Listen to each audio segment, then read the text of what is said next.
네, 안녕하세요. 미국 주식 멘탈 케어하기 멘탈이 전부다입니다. 네, 오늘 시장은 혼조세였는데요. 다우지수는 하락했고 S&P는 보합권, 그리고 나스닥은 상승했습니다. 오늘 어제 급등했던 채권 수익률이 5 베이시스 포인트나 떨어지면서 1.5% 초반대까지 하락을 했는데요. 이로 인해 오늘 나스닥이 상대적으로 더 좋을 수 있었습니다. 그래서 이 채권 수익률의 하락세나 오늘 기술주들의 상승세를 봤을 때 시장이 인플레이션에 대해 크게 걱정을 하지 않고 있고, 어제와 그제의 하락은 일시적인 리스크 관리였고 FOMC 결과가 크게 특이할 만한 사항이 없기 때문에 다시 주식을 매입하고 있는 것으로 보면 되겠습니다. 네, 암호화폐 시장은 오늘 조정 장세였고요.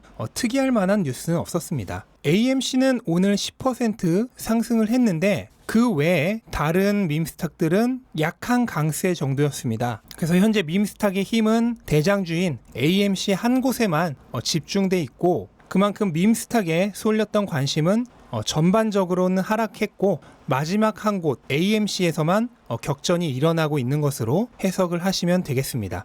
네, 중소형주는 오늘도 각자 도생이긴 했는데요. 그래도 전반적으로는 강세였습니다. 특히 인터넷 관련주들이 많이 상승을 했는데 스퀘어는 오늘 비트코인이 약세였음에도 불구하고 5% 가까운 상승으로 최근 조정에서 확실히 반등하고 있음을 보여줬습니다. 스퀘어는 매출의 70%가 비트코인이지만 얼마 전 올렸던 스퀘어 영상에서도 말씀드렸듯 수익에 미치는 영향은 굉장히 적습니다. 그 얘기는 비트코인 가격과 상관없이 거래만 많으면 사실 스퀘어에겐 좋아요. 그래서 암호화폐 시장이 요동치면 요동칠수록 사실 스퀘어에겐 나쁜 게 아닙니다. 그리고 쇼피파이가 6%나 오르면서 전고점 근처까지 돌격을 했습니다. 현재의 진격하는 모습을 봤을 때 전고점을 돌파할 가능성이 매우 높아 보이죠. 이커머스 솔루션 업체인 쇼피파이의 신고가는 무엇을 의미할까요? 팬데믹 회복과 함께 팬데믹 수혜주였던 이른바 언택트 기업들의 주가가 고꾸라졌었죠. 그런데 그게 다시 회복을 해서 신고가를 갱신한다는 게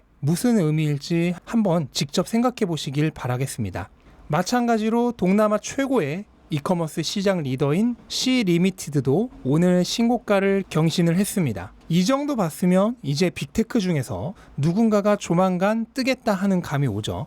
네, 그리고 줌비디오도 다시 상승 추세입니다. 줌비디오는 팬데믹 회복의 최고 피해주이죠. 하지만 그런 줌비디오가 하락 추세를 깨고 강력하게 반등 중이란 게 시사하는 바가 큽니다. 그리고 오늘 전기차 섹터는 혼조세였는데 중국 전기차 3인방은 오늘 엄청나게 강력했습니다. 이거는 중국 전기차 시장에 대한 강한 기대감을 반영한 것이고요. 중국은 세계 최대의 전기차 시장 중 하나죠. 그래서 시장이 이 기업들의 실적이 장기적으로 상승할 것이라고 기대하고 있다고 보면 되겠습니다. 네, 보시다시피 그동안 투자 심리가 무너지면서 급락했던 주식들이 강하게 재상승을 이어가고 있습니다. 이거는 위험 주식들에 대한 투자 심리가 살아나고 있으며 현재 성장주 시장의 전반적인 투심이 이제는 베어 모드에서 불 모드로 진입한 게 매우 확실해 보입니다. 덕분에 제가 진행하고 있던 회복 가능 중소형주 프로젝트는 더 할 게 없을 것으로 보입니다. 왜냐하면 모든 중소형주가 회생을 해버려서.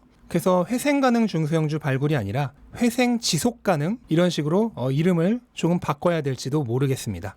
네, 그리고 오늘은 빅테크도 굉장히 강하게 상승을 했는데요. 아마존이 드디어 박스권에 상변에 거의 도달을 해가고 있습니다. 아마존은 무려 1년을 횡보를 했죠. 물론 이제 최근에 주가가 급격하게 상승을 했고 또 박스권 상변 부근은 매도 물량이 많이 나오는 구간이기 때문에 저항선 부근에서 어느 정도의 저항은 있을 수 있습니다. 하지만 상승 추세가 강하기 때문에 2분기 실적 기대감으로 실적 발표 시즌 전에 먼저 저항선을 돌파할 가능성도 상당히 있어 보입니다. 그리고 엊그제 하락했던 구글, 페이스북도 오늘은 거의 원래 자리를 되찾았습니다. 네, 그리고 엔비디아가 대단하죠. 제가 어제 엔비디아는 오늘이 중요하다고 말씀을 드렸잖아요. 어제 그제 이틀간의 조정은 FOMC 이벤트 때문이었고 오늘 상승 추세를 지속할지 당분간 횡보를 할지가 결정될 거라고 말씀을 드렸는데 시장이 결정을 내려줬습니다. 오늘 무려 5% 가까이 상승하면서 753달러의 신고가까지 찍었고 상승 추세가 계속될 것이란 것을 암시해 줬습니다. 거기다가 오늘은 거래량까지 굉장히 많은 강력한 장대 양봉이기 때문에 이 경우 로켓이 쏘아 올려진 것 같은 추진력으로 당분간 랠리가 더 계속될 가능성이 강한 모양입니다. 아시겠지만 신고가 영역은 청정 영역이죠. 위에 매물대가 없는 영역이기 때문에 어디까지 오를지는 아무도 모릅니다. 중간에 멀미나서 내리고 싶은 사람이 많아진 구간에서 한번 조정이 또 오겠죠. 제가 예전에 엔비디아가 신고가를 돌파할 때 이럴 때 짧은 수익으로 만족해서 팔면은 절대 안 된다고 말씀을 드렸잖아요. 상승 추세를 타기 시작한 주식은 계속 오를 가능성이 높기 때문에 최대한 이익을 길게 가져가야 된다고 말씀을 드렸습니다. 개미들이 실패하는 가장 큰 이유가 손해는 길게 가져가면서 이익은 짧게 가져갑니다. 반드시 이익을 길게 가져가야 돼요. 그런데 올라가다가 조정이 와서 그동안 벌은 이익을 까먹는 게 너무 두려운데요. 이게 개미들이 이익을 짧게 가져가는 가장 큰 이유거든요. 그거는 짧은 타임라인 안에서 주식을 보기 때문입니다. 성공한 투자자들이 거의 대부분 장기 투자자란 걸 잊어서는 안 됩니다. 긴 타임라인으로 주식을 본다면 중간에 몇 번의 되돌림이 있더라 하더라도 크게 여의치 않으면서 훨씬 더 긴 안목으로 주식을 바라볼 수 있게 됩니다. 네, 테슬라도 오늘 시장이 워낙 좋기도 했고 특별한 뉴스는 없었지만 2% 상승하면서 $616에서 마무리를 했습니다. 테슬라는 지금 크게 봐서 하락 삼각형의 모양을 하고 있습니다. 이 모양은 두 가지 경우에 나와요. 첫 번째는 장기적으로 하락하고 있는 주식에서 더 자주 나오고요. 또 두 번째는 강하게 상승했던 주식이 오래 횡보할 때 나오는 패턴입니다. 그리고 테슬라는 바로 그 후자에 해당한다고 볼 수 있겠죠. 그래서 이 모양도 마찬가지로 삼각형의 끝을 향해 가면 갈수록 위던 아래던 어딘가의 방향으로 움직일 가능성이 큰 모양입니다. 하지만 저는 이 하락 삼각형의 윗변을 뚫고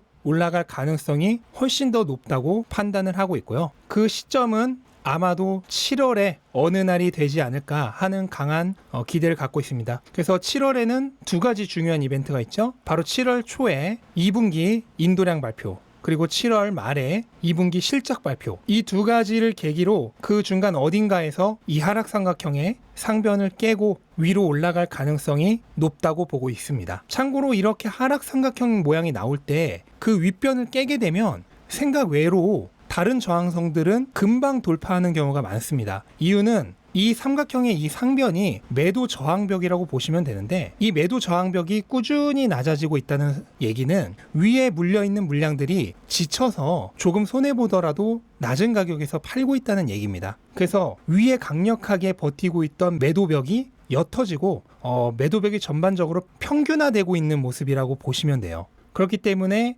이 저항벽만 돌파한다면 그 위에 다른 매물대는 오히려 쉽게 돌파할 수가 있기 때문에 이 삼각형의 끝에 다다르는 7월에 테슬라의 주가 움직임이 굉장히 중요해지는 장면이라고 할 수 있겠습니다. 네, 그리고 지금 모델 S 플레드와 함께 일반 모델 S 리프레시 모델도 배송이 원활하게 되고 있는 것으로 알려지고 있고요.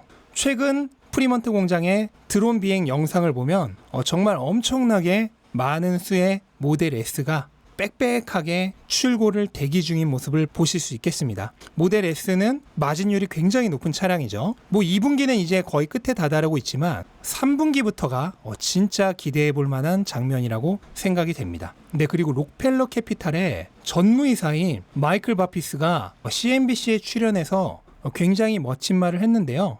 테슬라가 작년에 너무 빨리 달리면서 살 시기가 없었는데 지금이 바이 더 딥을 하기에 굉장히 좋은 시기라고 얘기를 하면서 살 기회가 있을 때마다 사라는 얘기를 CNBC에서 직접 했습니다. 요거는 우리말로 번역하면 돈생강사죠. 네, 헤지펀드의 임원이 방송에서 돈생강사를 외치고 있습니다. 그러면서 잠시 변동성은 신경 쓰지 말고 회사의 펀더멘털과 리더십에 베팅하라는 멋진 말을 했습니다. 이 말이 제가 여러분들께 들려드리고 싶은 말을 완벽하게 대변하고 있습니다. 그리고 1년 가까이 이 채널을 운영하면서 제가 계속해서 드렸던 얘기죠. 여기서 더 이상 반복하지는 않겠습니다. 네, 이렇게 시장 한 바퀴 둘러봤고요. 오늘 기술주 시장이 굉장히 좋았기 때문에 아마 대부분의 구독자분들이 기분 좋게 하루를 보낼 수 있지 않을까 생각이 됩니다. 그리고 내일은 마지막 거래일인데요. 주말에 기분 좋을 수 있게 마지막 거래일인 내일도 시장이 좋기를 기대하면서 오늘 영상 마치겠습니다. 영상 도움되셨다면 구독과 좋아요 부탁드리고 즐거운 하루 되시기 바랍니다. 감사합니다.